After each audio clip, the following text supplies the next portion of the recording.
Tingnan mo, nung makita yung tao. Ayan, nagtago. Magtawa na yan. Pero kanina yung bot. Ang tapang niya. Ayan, nagtago-tago siya. Tapos nandun yung kalaban. Nandun siya.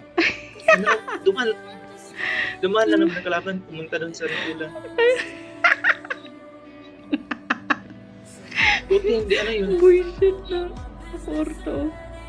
Nakita lang ng tao yung Hindi kalaban. raser yun. Tago siya. Buti hindi raser yun, hindi siya pinuntahan. Gang.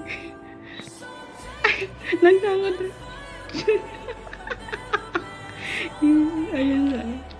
Tagong-tago siya. Pero kanina yung putalos.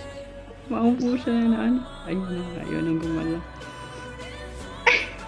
Hintay niyang matapos yung recall. Kaya silip siya ng silip.